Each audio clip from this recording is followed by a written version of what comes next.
books by, Steve Jobs. This was maybe, 2012, 2014.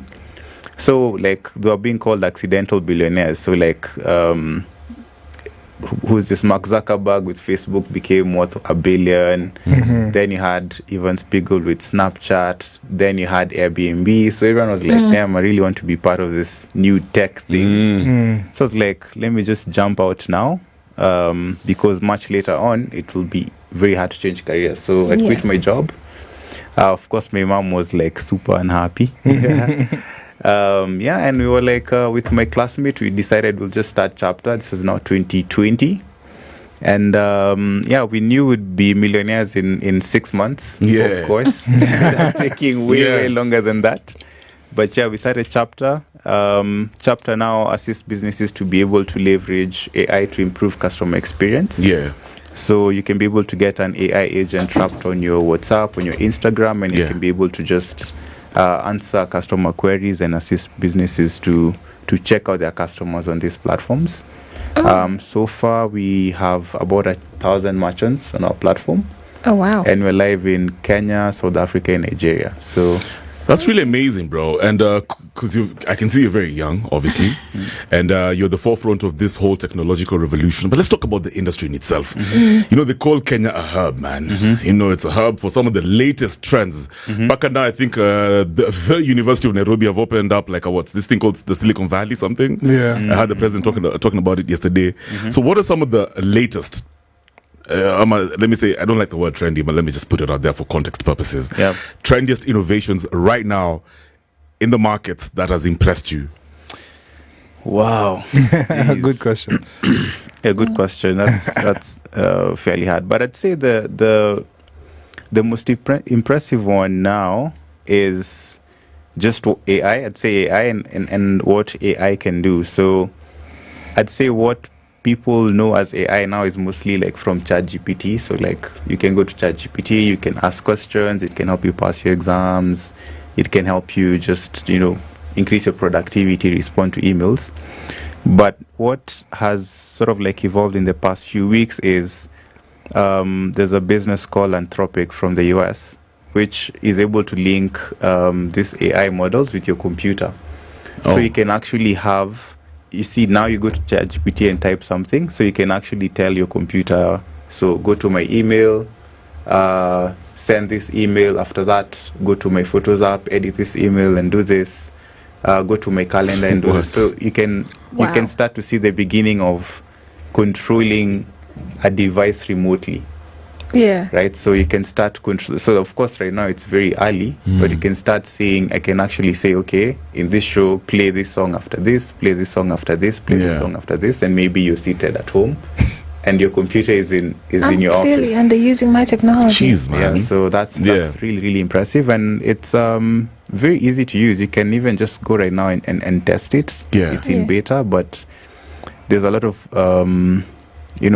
opportunities and possibilities. I think, like you were saying, controlling. I know, man. So, for example, that one that you just mentioned, that innovation, bro. So, when everything is said and done, when it's finally settled and it's advanced, you guys, it's going to make us very lazy. You don't have to do anything. You don't even have to think. Just give it an order. It's true. Actually, it's true. I think is that a bad thing or a good thing? I'd say this super smart, powerful people think it's a good thing. So Elon Musk and Sam Altman have been pushing this agenda for we could get to a time where we have universal basic income. So all the jobs that are bad, people hate doing, maybe you won't need to do them. They can be done by machines. So this means we can get to a point where everyone in the world is productive enough and you don't really have to work if you don't want to. So you can just be getting some income.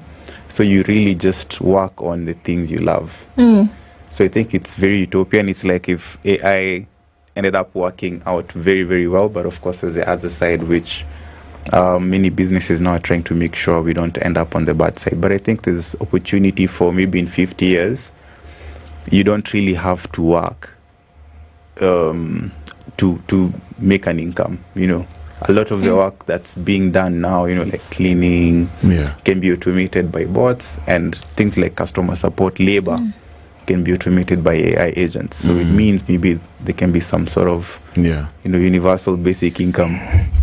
So let me take you back to where you said you did architecture and then you're reading all these books about technology coming up. So what opportunities did you see in Africa for you to start moving into the technology world? Yeah, good question. I think for Africa, I think there's just, I don't know, it's like the true land of opportunity. I think maybe people don't see it now because of our situation currently, but what I was seeing was say the US and the West, maybe they're like 25 to 30 years ahead. Almost everything is figured out, right? Like if it's cars have gone electric, if it's even just simple things like window designs, I could say this in architecture, they're way ahead. So you can just see there's a lot of opportunity here because Africa hasn't reached there yet. And if you're smart enough, you'll know Africa will reach there soon, and you want to be the guy who's built that solution. Because if you don't, someone else will build it. So even if you think of, this Airbnb in the States, if I can just build an Airbnb for Africa, what would that look like? I know, man. There are many guys who did that and ended up building very large companies. So there's a company called Stripe that just assists people to accept payments online. And right now it's worth like $50 billion. So Flutterwave and Paystack just said we're going to build Stripe for Africa, right? It's just assisting Africans to accept payments online. And they've become like billion-dollar businesses. So I think just looking at where things are going, where things have gotten in the West, you can just see opportunities to apply that here, and those can end up being very large businesses. Yeah. What are you noticing happening, like with all this technology that's coming up now, probably the consumers purchasing, how are they doing this, the behavior?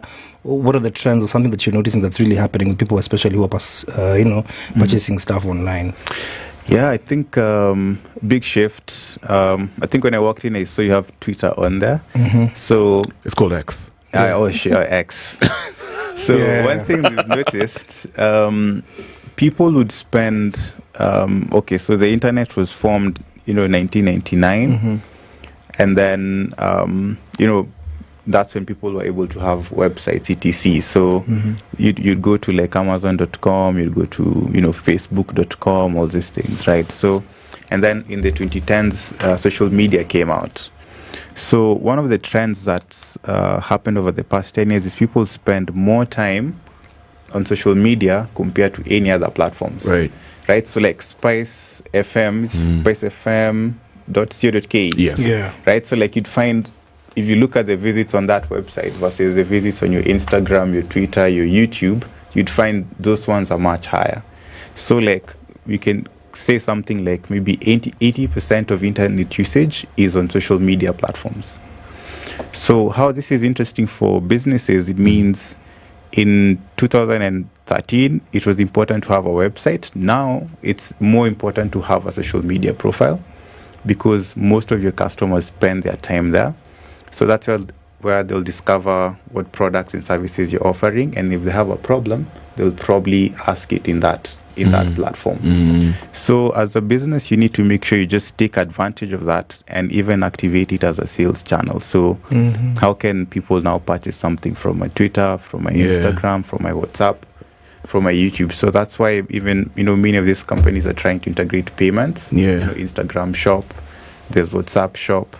Elon Musk and X, they're trying to launch payments on Twitter because they believe if you're spending 6 hours on Twitter every day, then you should actually just even be buying things from Twitter. I remember back in the day, bro, Kwanzaa, for some of us who got into business early, coming up with a website was such a big deal. You spend so much money in getting the right web developer. I needed like such and such. Now you need to have a dope social media strategy. Times has changed. But when you look at MSMEs, for example, in the 254, are we embracing all this, technological disruptions for business? Vilinafa, guys are kidogo late.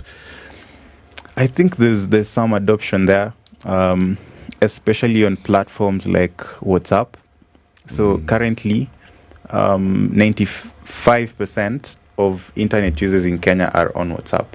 So 95% of people who can access the internet have a WhatsApp enabled device. So I think they are embracing it. We've seen many times, people are sharing payment details on WhatsApp. Yeah. It's very easy to forward. You're added on so many groups and being asked to contribute. So at a micro level, I think it's happening. What I think needs to be unlocked is it's not happening in a very structured way. So you need someone to be constantly manning that WhatsApp to make sure they respond to every order. Or many businesses don't foresee how WhatsApp can be used for business, because WhatsApp it's more for personal use, like peer-to-peer. So there's a lot of room to grow. Just an example, in India, WhatsApp usage is also very high. So the services like you can order an Uber on WhatsApp, everything. So if you imagine that journey, you just go to the Uber channel, you say, you drop your PIN, the guy says he's coming, you just watch that route, and that entire journey can be on WhatsApp. So I think that's the next level. Maybe many businesses don't know, is that you can also use WhatsApp for business in a business way with more features as opposed to the peer-to-peer, like personal way that people use it now. Yeah. I actually saw something earlier this week, and just because you're talking about WhatsApp, and it was on the Money Academy page. It was saying WhatsApp Web is experiencing a global outage, with users reporting issues connecting to servers and sending or receiving messages. The disruption, which began earlier this week on Monday, is affecting both personal and business users worldwide.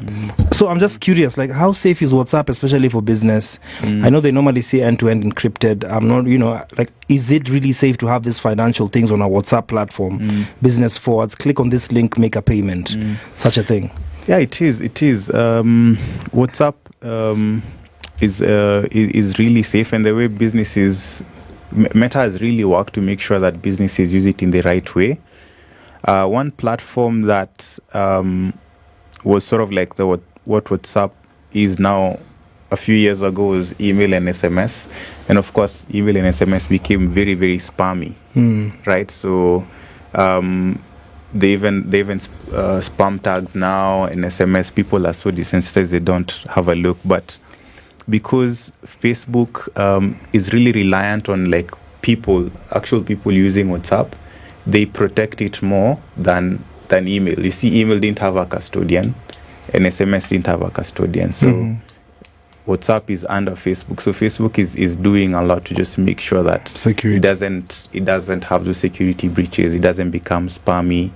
It doesn't become a place where, as a consumer, at the end of the day, I don't want to go there because there's like 60 businesses messaging me and stuff. So I think that kind of helps WhatsApp stay relevant. So there's something interesting I learned. So I'm not a techie like these guys. So I don't know what type of technology this is, but it uses predictive analysis. For example, a supermarket. If you're constantly shopping at at a specific supermarket, they can almost predict your moves in the next, say, for example, 6 months. And then because of that, maybe it's a particular season, they're going to fill up their shelves with a particular product. As the world continues to become very advanced, how can, I guess, businesses create this type of shopping experiences for their customers, and what type of technology is this, man, where you can actually predict that, during summertime, maybe we're going to have, women from this area be, expectant. Many of them are going to be expectant. And so we need to have more cribs in the supermarket, many more baby products. I was reading about stuff like that. So what type of technology is this, man? And how can I, include it in my business? I think that's a good question. I'd say number one is digitizing your business. I'd say there's two phases of this. So number one, you need to digitize the business. So the challenge we have here is in, let me say, 30 years from 2000 to 2010 to 20, so it's 25 years. In 25 years, we've moved from, you can have a website online, and now you can have an AI agent, right? So you might find here in Africa, there are people who are not at the website level yet. Maybe they don't even have websites as a small business, right? So for you to really benefit on what you're talking about, like product recommendations, and all this predictive analysis, you need to have a lot of data. Okay. So if you have a website in the first place, I'd say that's step one. Then you're able to log that this person bought this on this certain day. You're able to log that these products are moving the fastest this time of the year. You're able to log that, these consumers are between this and this age, things like that, right? So it's much easier to apply predictive analysis to that, which now AI is very good at. Okay. But you see, if you don't have the foundational layer of data, which is you can just get from a website, like you just have a website, you can know the visits, when it spikes, all these things. So you can notice a pattern. Exactly. So the AI capability notices a pattern, and they'll know this type of people usually is okay. I understand what exactly. you're saying. Okay. Even if you go to Instagram now, if you check your professional dashboard for insights, it will tell you, like your users are like 50% male, 50% female, all these things. So if you now have that data, you can now easily apply predictive analysis on it. Okay. Let's go back to before COVID 2020. The technology, we weren't adopting as fast as we were. And then 2020 came, and then we all became techies. And now we're moving where people are looking to put technology into their businesses. How fast do you think Kenya is actually adapting towards that? Well, I think Kenya is actually surprisingly not surprisingly, it's one of the fastest. My theory here is, I don't know if it's from our colonial days, but we tend to adopt things from the West very fast compared to other African countries. So I'd say the rate of adoption in Kenya is very, very high. We have a very engaged and enlightened audience. Even I think on Twitter you always see like Kenyans always, even the documentary you're telling me about. The one for 60 minutes. Yes. So Kenyans are always at the forefront in terms of adopting new technology. And I think it just comes from, it's a nation where the people are very empowered to look for solutions that will just make their lives a little bit easier. I'd say many Kenyans, perhaps the enlightened ones, don't lean on the government so much, so they are very quick to adopt new technologies that can just help them do better. So I'd say Kenya, compared to other economies, it's doing much better. We've been live just a chapter in Kenya, Nigeria, and South Africa, and you've seen the uptake of tech just to be a bit faster here in Kenya, even sometimes compared to Nigeria. But in South Africa, it's a bit more advanced, but you can see it's almost at the same level in terms of adoption with Kenya. So what would you tell the listener who's trying to get into adopting technology into their business, but they're not sure how to use it, they're not sure where to put it? Yeah, I think for this person, I'd say, I won't say go online because that's really bad advice, but I'd say the in this digital age, like, it's very important to have like a digital heartbeat, right? Like before, like a mall, if you run a store and you're in a mall, you'd only depend on the footfall, all the guys who come to the mall and see that physical, brick and mortar store. But now you can even not have a store and still be a big business. So I'd say invest in your digital footprint. So just create an Instagram, create a Facebook. Of course, you're for sure on WhatsApp. Create a website. You'll find just you're more discoverable. People need to know you exist. So just having a website, having an Instagram, having a Facebook, you're already better than like 80% of the competition. Wow. And then from there, just keep on investing in how you don't want to get sales or to get business from only people a business is only sustainable if it can get sales from customers or people you didn't know, more than your friends and family. So you can only achieve that if you're truly digital, and it's not that hard. You can just begin with your Instagram, your Facebook, and a website. Mark, if you listen to the news these days, I'm in different quarters in the country, they talk about how there isn't enough opportunity for Kenyan youth. Jobs. But at the same time, the president is talking about us embracing tech and how there's a bunch of opportunities in the tech space. So in terms of skills, there's somebody who's just about to graduate from Form 4. They just graduated off of uni. What are some of those skills, tech skills, that if he learns right now, he's guaranteed to get some kind of job, or at least, start a dope business in that e-commerce space? I see. I think good question. I'd say if you're hungry enough, anything can be learned. Because coming from I did architecture, and actually, my co-founder and I, we taught ourselves how to code, right? So every day for like 8 hours, we just watch coding videos on Udemy.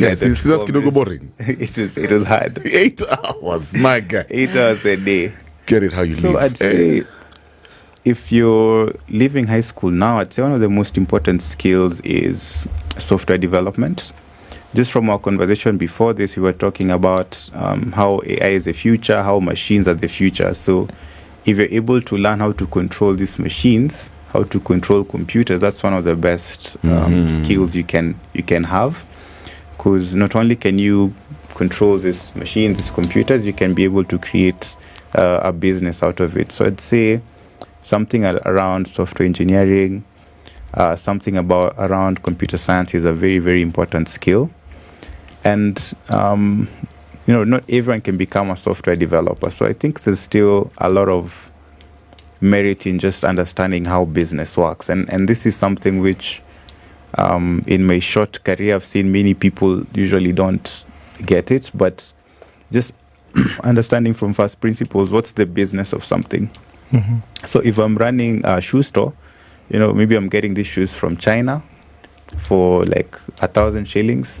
I ship them here for 500. I'll do marketing for 200 shillings and I'll sell them at 3,000. Then I make the margin. So just understanding that is so critical. And everything has a business. So if it's Spice FM, there's a way Spice FM, the business works. There's a way it makes money. If it's advertising, if it's events, there's a way that particular thing makes money. So I think also investing in, when you were young, we were told don't do BCom, that it's saturated. But I think as I get older, you start realizing, the skills in business are like extremely important. But these tech skills in some of our traditional institutions, these universities, are they good enough? I mean, I was just thinking about how you were self-taught when it comes to coding. But there's somebody out here in these universities, then they're studying coding. Is that enough for them, Mama? They have to, when they're out, they have to constantly learn, get online, get all those Google certifications. If you have to keep on refining your skills, what's the quality like of our certifications when it comes to some of these tech courses? Yeah, I see. I think from the last time I was in school, it was quite poor. I think from the national universities. There's a friend of mine, he's at Facebook now. He's telling me they were doing... He works at Facebook? Yeah, he works at Facebook Dope. now. So he's telling me first year, second year, they'd write, code in C+ and Python on like sheets of paper. So it's pretty crazy. You have to show like how the code will work in text. So I think it's pretty poor. Maybe it has improved. But what has sort of like come up to fill that gap has been this... sort of like bridge courses. I think Moringa, ALX, Moringa, ALX, there's PLP. There are a couple that are coming up that you can take advantage of, and those ones are really good. Some like PLP are actually free. So they'll be able to perhaps, they're able to get some grants so they can fund a certain number of students. And if you get a really good job, you can also pay them just pay as you go, just to cover the tuition. So I think the barrier to entry is very low. But I think one of the best ways to learn is to also learn through a project, right? Especially if you're really young. So if you're 20, so just say, I'll teach myself to code. I'm still in school, but I'll try make something like, a chatbot for Spice. Wow. Something like that. Yeah. Even if it fails, it's fine. But at least you're building in the real world. Exactly. And I find that's one of the best ways to learn. I wanted to find out, like, how do you envision, the future? Let's go to like online shopping. Guys are now just doing things on phone. How do you envision the future of online shopping, especially with the progress of AI, this VR, AR? How do you think it's gonna be? Just whatever crazy scenario that you have in your head. Wow, I think the future of online shopping is going to be a lot more conversational than it is now. Reason why I'm saying this is shopping is a bit conversational in nature. Like if you go to, especially in Africa, where we tend to talk a lot more. So if you go to the market, you'll have the conversation with the lady and you're buying those bananas. If you go to the mall, so you're buying something from LC or Mr. Price, you'll find when you have an attendant next to you, you might be able to make better purchase decisions. Actually, your basket size can increase by 40%. So I'll tell you, this jacket goes well with this shirt. So someone will likely increase That's amazing. what they're going to purchase. But then the online infrastructure now does not support that. So how it is now is you go to a website, there's no one you're talking to really, and then you just put things in your cart and you go and check out. So how I envision the future would be is it will be a lot more conversational. So maybe JP, you can have, you just go to like a chat at night. You're like, okay, so what new cool sunglasses did you find for me today? Then it shows you, I found this for you. I checked like a couple of sites. Do you want to make an order? You just say yes. That's what's Or up. before you leave for work, you say, I'm looking for these things. My friends are coming over next week. Look for them for me, and then here's my credit card limits. If they make sense, just make a purchase. So I think that's That's brilliant. that's the future. Already there's a company called Perplexity that's built something a bit similar. I think the early stages of that. So you can be able to shop on chat. So on chat, so you can just say, I'm looking for a gift for my sister for Christmas. Then it gives you some options. You describe your sister. Maybe you can upload their Instagram profile. It tells you what she would desire. like, and then Bro, you get that. be able That's to amazing buy. because I personally don't know some gifts to get my girlfriend during certain seasons like Valentine's. I'm just like, oh my god, bro, that would really help. Perplexity. is I'm up for crazy. guys don't even have style. Okay, don't How can I? I've actually seen something like that for supermarkets where you don't know what to cook, so Yeah. it just Yeah. gives you whole recipes and it tells you, Oh. let's put these things in your basket. Yeah. And then it's like, do you want it delivered? So by the time it comes home, you already Yeah. know, okay, this is the recipe, this is everything, just cook it. And then Elon has finished his Optimus Prime robots. Yeah, So your robot just cooks them at home. yeah. The iRobots, isn't it? Yeah, the robots. Yeah. There's an So you iRobot, just there's an have to- iCar, iTaxi. Yo, guys, I don't know what we're gonna. What are we gonna do? You come Spot back home, on. your robot has done everything for you. I know, And then there's a bruh. robot that came and snitched and poisoned that guy. You don't By know the what way- you're eating. By the way, Mark. Yeah. Wait, if you look at our Gava, you get it's the very.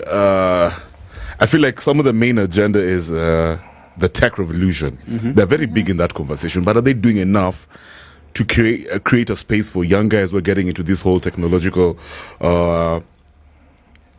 Especially Industry. this transformational phase for businesses. Are they making it easy for young guys? Because they're big on that rhetoric, see, tutafanya hii, da, da, da, da, da. But when it comes to the infrastructure, when it comes to the spaces, when it comes to, even internet accessibility, are we on the right trajectory? Gosh, it's a hard question. I think, it's a hard question. I'd say, I think they can do more. I think one of the best things government can do, even more than the handouts, is just really creating an enabling environment, Exactly. which I think it's not the most enabled the environment we're in. So just having internet access be readily available, things like making Kenya a very good place to do business. I think now it's extremely difficult. So even if a young person were to find a way to learn how to build with tech and start a business, it's actually very hard for a business to be sustainable for the first 2 to 3 What are some of the years. barriers? Why is it so hard? What, for example, what's the biggest challenge that you've seen guys experiencing? In business, I'd say number one is the market. I'd say Kenya is it's a big market. I'd say controversial, but I'd say like Kenya can be sort of like, you can say there's Kenya and there's Nairobi. Very true. Right, so the So sad. Nairobi as a market is big, right? Like there's many potential customers. There's people listening to us right now. All these things, like if I was to come up with a new pair of sunglasses, there's people I can sell to. For example, in Nairobi, it will really work. But if you look at Kenya in total, the rest of Kenya is still very behind, right? If you go to some of those remote towns, Wajir, Moyale, you're like, man, is this person's experience and someone who's in Nairobi is very different. So I think a lot can be done to just expand or bring other cities, other regions in the country to a level to like where Nairobi is, or maybe even where Nairobi was 5 years ago.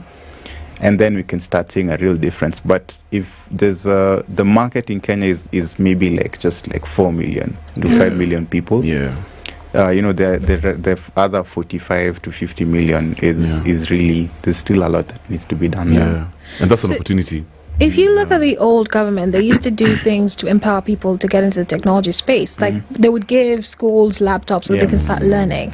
It's not there with this government, but I've seen some schools have actually started implementing stuff like that, where they teach kids how to code from primary all the way to high school. So do you think this is something that should be implemented in more schools, so that by the time they get to high school, they're already good?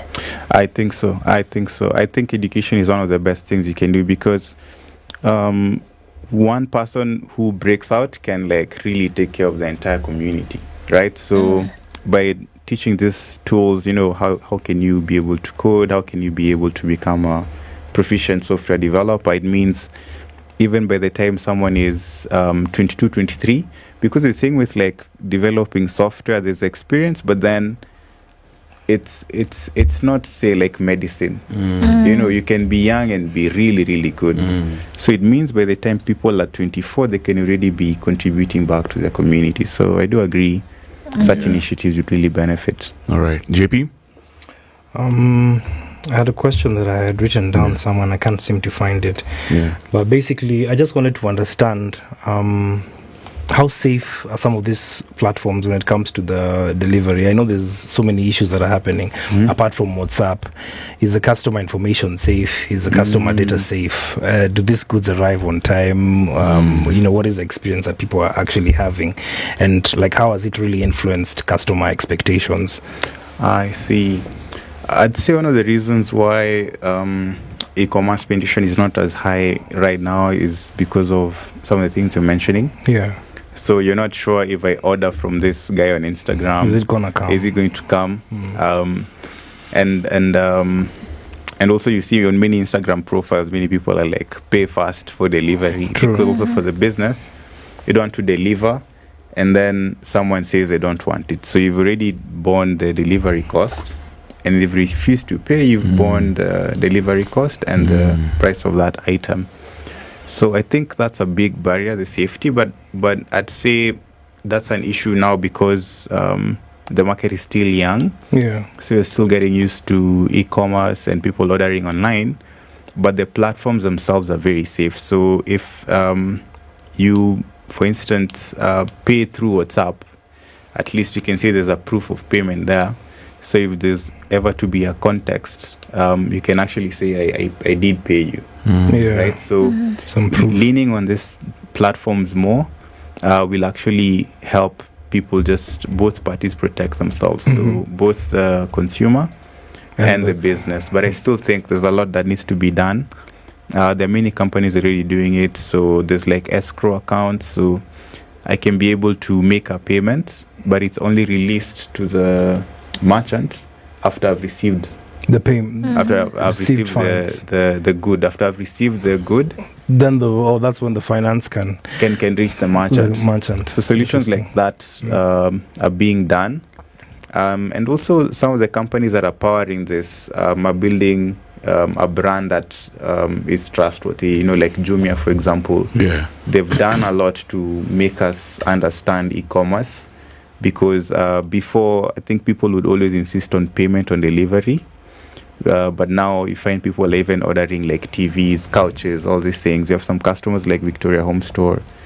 People can buy things worth 200,000 shillings online. They pay 200,000 shillings online, and the thing comes after like 24 hours. So I think we're definitely getting a bit better. Okay. Would you say there are any other challenges apart from that skepticism that clients can have, like me? I'm not sure if it'll come. What are some of the other challenges that you guys are experiencing in this whole, setup that is not really pushing your company ahead? Or I see, a good question. I'd say one of the biggest challenges just customer education, and this is a big challenge for us because many businesses don't know exactly what they can be able to do with these platforms, right? So it happens in many emerging markets where you have to educate the market as you sort of like create value for them. So you can imagine if it's radio in 1960, you're telling us to listen to it. So it's like they're wondering, what is this? Why should I listen to it? So it's like you have those teething problems of you have to educate the market for them to see the value, then you provide them with the value. If it was in more advanced markets, you usually don't have this problem. But then you find in those markets, there's already many players and it's very competitive. So in this market, you have the benefit of the few players, but then the market is not educated yet on the benefits. So you have to do that hard work. We do it through webinars. So we do webinars, we teach people. We do it through events. You go to events, you showcase this is what we can be able to do, so that the market just starts understanding, okay, there's this new thing, let me go and try it for my business. So for your business, what's your biggest expense? Biggest expenses are actually people. So building good software is not cheap. There's very few people who can be able to deliver that quality, which is why what you're saying was a good idea. If many people can start getting trained earlier, then there can be more a high caliber of software engineers that can be adopted into these companies. But for now, there's very, very few good engineers, good software developers. And then we have, this multinationals setting up in Kenya, the Googles and the Microsofts. So the existing pool of few good people are being pulled away into these large companies with very competitive budgets. So it makes it very hard to scale quickly. As a co-founder of a business, and I see we're about to wrap up. How do you stay sharp, man? How do you, how do you constantly learn? How do you know some of the latest innovations that you can use to improve on your business? Yeah, I think a good question. I think number one is reading. I think it's still the oldest playbook, but reading really helps. Every year there's a few good books that come out. So like this year, the book by on Elon Musk. That's one area where you can be able to get a lot of insights. There's certain books from like Steve Jobs. And then there's just books that have stayed for a long time, like books from the 80s, like High Output Management by Andy Grove. He's the former CEO of Intel. It's a book from like the 1980s. Okay. But you find that knowledge is still relevant now. Yeah. And if reading a book is, because of course now because of TikTok, the attention span is shorter. So you don't want to spend like so much time reading. Not you don't want to, but it's a bit difficult. There's podcasts. So podcasts are a really good way to learn, and it really feels like you're having a conversation with someone. And it's really grown in the past 5 years. So you can sort of like find a podcast with any hero you look up to and learn from them. So you're always consuming knowledge, yeah? Exactly. Even on the drive here. Yeah, you were actually reading. Oh, you listen to a podcast? Yeah. That's what's up, man. In this conversation, you've mentioned Elon Musk a lot. And I retweeted this thing, by the way. I re-X'd it. So they say scientists at Princeton University have reconstructed this 3D model of how Adam, the first human being created by God, might have looked like. And that's his face. You get Adam actually look like Elon Musk, man. What the hell? Okay, guys, all these techies usually treat Elon Musk like they're Jesus. I like the picture of Elon Musk looking like a black person. So kindly just change the color. Oh, well. Yeah, it's interesting. Mark, I know Steph got a question for you. Yeah. So, as a co-founder of a tech business, what are some of those key skills that you'd say are needed when you're joining this firm, when you're joining this industry, especially to those ones who just graduated? Okay. As a co-founder, like some of the things that you would look for when you're hiring people. To those ones who just graduated. I see. That's a good That's when you question. go A minor. Yes. Nalienda mangu. I'd say some of the skills, I'd say two things we really look at. So there's competence and attitude. So competence, this is a bit easy to measure. So you can just look at, okay, what grades did you get? Which school did you attend? What projects have you done? Then we can be able to see, like, okay, how competent is this person? But I think the most important, as a co-founder, I've seen is attitude. Yeah. Because you might find you can see someone is very competent and they're 19 and they have a really good attitude. So you find this person, by the time they're like 23, they'll be very, very, very far because they have that hunger to keep on learning and keep on getting better. Conversely, you might find someone who is very competent but bad attitude.